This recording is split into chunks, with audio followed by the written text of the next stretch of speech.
When I was growing up, it was just me and Mom. Dad left when I was very young, and I hardly remember him now. Mom worked really hard, juggling different jobs to make ends meet and make sure I could focus on my studies. Thanks to her sacrifices, I got a scholarship that helped me finish college without ending up in huge debt. I studied business management because I was determined to succeed and never experienced the financial struggles we faced when I was young.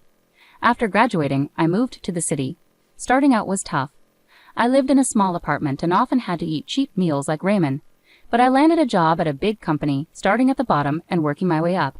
Within a few years, I wasn't just an employee there. I was in charge of a whole department.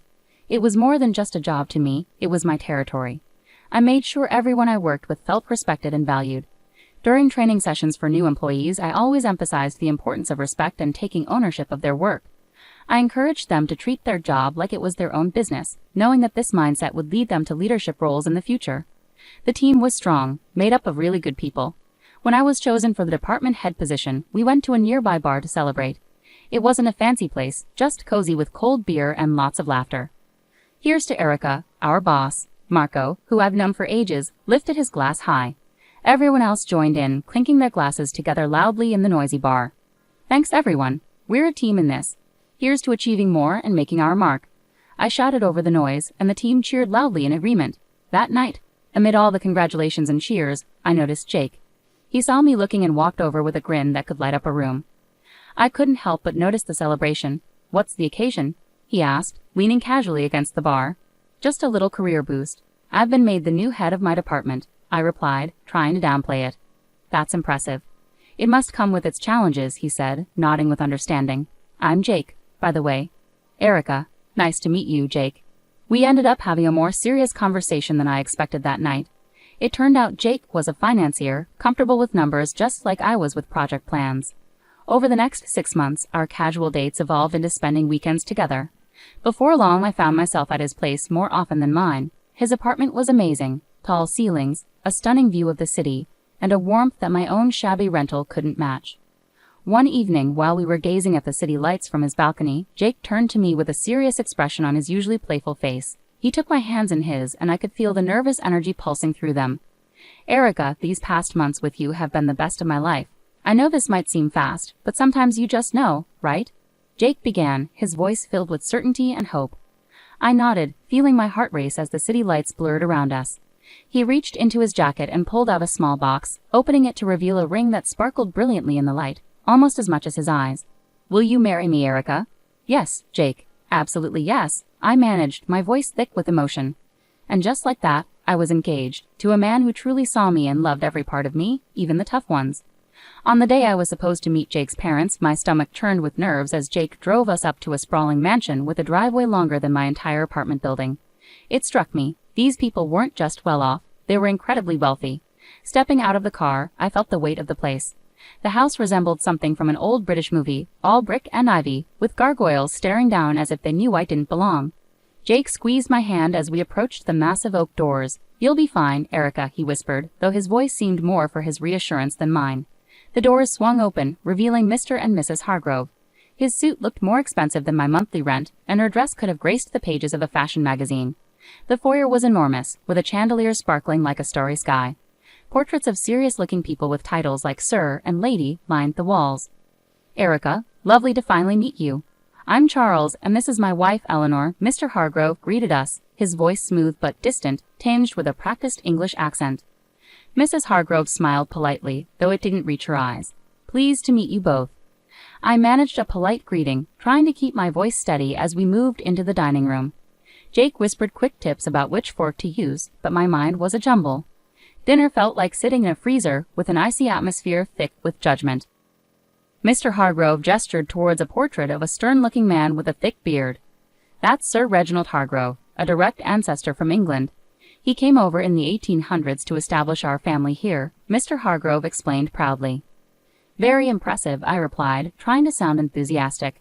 But it was hard to focus on eating when I felt every move was under scrutiny. When I mistakenly reached for what I thought was the salad fork, the awkward silence that followed made it clear I had made a mistake. I looked to Jake for help, but before he could say anything, Mrs. Hargrove's sharp voice cut through. Perhaps things are done differently where you come from, dear, she remarked, each word precise and cutting. Sorry, I'm still learning, I muttered, feeling my cheeks burn. Jake tried to divert attention by sharing a story about us, but his parents seemed more interested in observing my struggle with the dessert spoon that followed. With each course, I felt smaller under their scrutinizing gazes. After the chilly dinner, we moved into the Hargroves' grand living room. The plush carpets and heavy curtains made the room feel even more stifling than the dining hall. Sinking into one of the ornate chairs, I felt like I was on display, an outsider in this lavish setting. Mrs. Hargrove, sitting gracefully on the edge of her seat, leaned forward. Erica, dear, tell us about your family. Your upbringing must have been quite different from ours. I paused, feeling Jake's tense gaze on me. Well, it was mostly just me and my mom. My dad left when I was really young, and I don't remember much about him. My mom worked hard to raise me on her own. She's a nurse. The room fell silent, heavy with tension. Mrs. Hargrove suddenly stood up, her chair scraping loudly against the floor. This is unacceptable, she declared, her voice dripping with disdain. We come from a long line of English heritage with standards and traditions. I cannot, and will not, allow my only son to marry someone without pedigree or knowledge of her own lineage. Mr. Hargrove, who had been quietly observing, finally spoke. His words were measured and cutting. It's crucial for us that our family connections are strong and well documented. Erica, can you even name your great-grandparents? I felt my cheeks burn with embarrassment. I only know about my maternal grandparents, I admitted quietly. Mr. Hargrove rolled his eyes, showing clear contempt. This is exactly what we feared, Mr. Hargrove muttered under his breath. Jake stepped in, his tone firm yet pleading. Mom, Dad, please. Erica is kind, hardworking, and she loves me.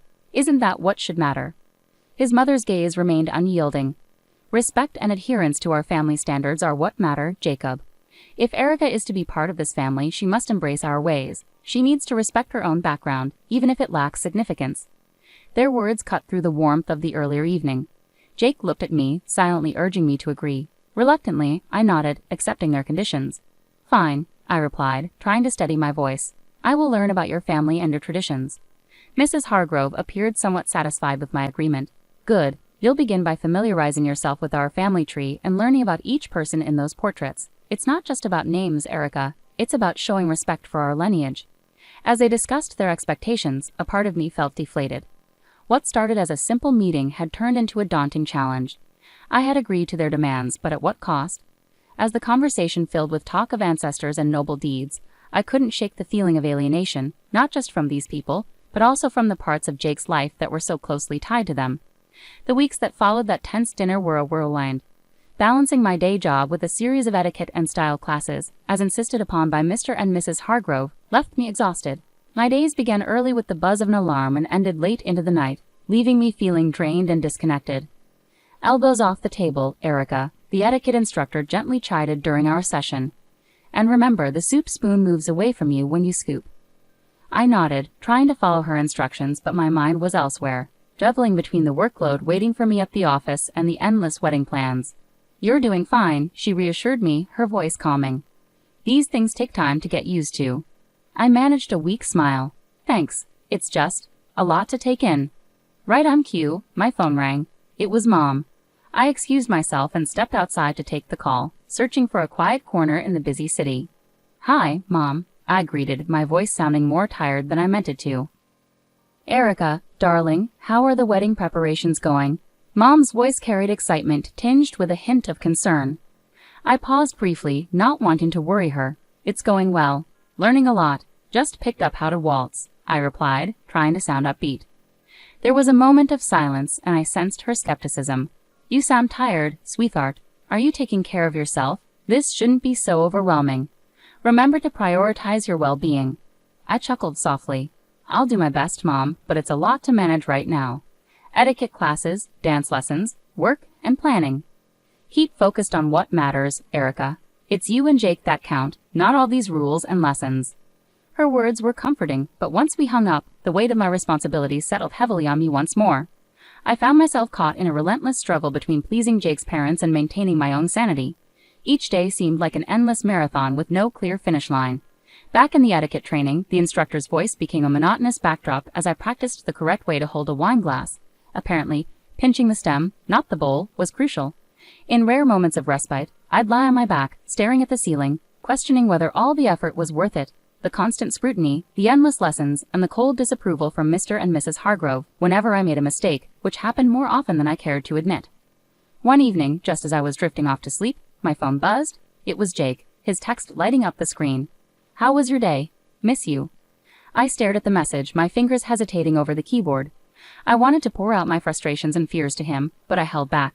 Instead, I replied with a simple, "Miss you too." Long day, but hanging in there. As I set the phone down, the silence of my apartment felt suffocating. Was this how things were going to be? Pushing through exhaustion, forcing smiles through stress. All to fit into a world that increasingly felt foreign to me. The big day had finally arrived. The venue buzzed with flowers, elegant dresses, and the city's elite mingling around. My stomach churned as I stood in my flowing white gown, struggling to calm my nerves. My mom came over, gently adjusting a stray curl on my forehead. "Everything will be okay, Erica," she whispered reassuringly, her smile warm.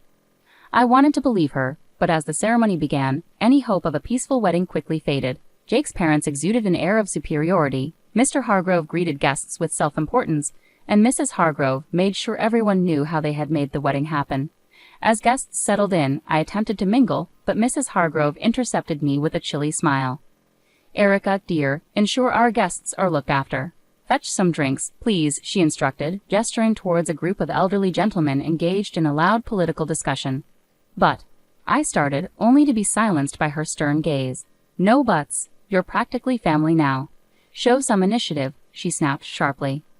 Reluctantly, I began carrying trays of champagne and hors d'oeuvres between tables, my wedding dress trailing behind me. The weight of the fabric and the menial task made me feel more like a servant than a bride. I caught glimpses of Jake laughing and chatting, seemingly oblivious to my discomfort. As I passed another round of drinks, I heard Mrs. Hargrove's voice rise above the chatter. "Erica will be serving us tonight. It's good practice for her, don't you think?" Her tone dripped with condescension as she scanned the crowd for approval. That was it. I couldn't take it anymore. I approached her, my hands trembling slightly but my voice steady. "I am not a waitress at my own wedding. There are staff here who are supposed to do this." Mrs. Hargrove stood up, her expression feigning surprise.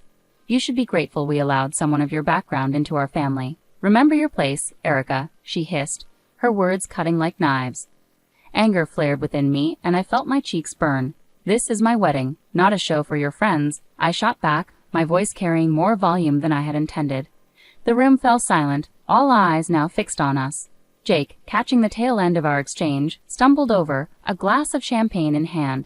"What's going on here?" He slurred slightly, his gaze unfocused.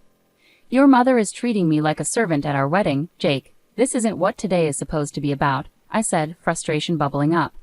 Jake blinked, looking between me and his mother, his brow furrowing. "Erica, why are you causing a scene? Just do what my mom asks. It's not a big deal." "Not a big deal, Jake. This is our day and your mom is ruining it," I protested, hurt and disbelief mixing in my voice. He took a long sip of champagne before responding, his tone indifferent. "Look, Erica, you should be grateful I chose you. There were plenty of girls better than you, prettier, richer. You're making a fuss over nothing." The words hit me like a physical blow. I stepped back, stunned by the realization. The man I loved, the man I was about to marry, didn't see us as equals. To him, I was merely a piece to fit into his family's expectations. Clutching my bouquet tightly, on the verge of breaking down, my mom approached. She took one look at me and enveloped me in her arms, holding me in a comforting embrace that seemed to shield me from everything. "Honey, do you truly love him?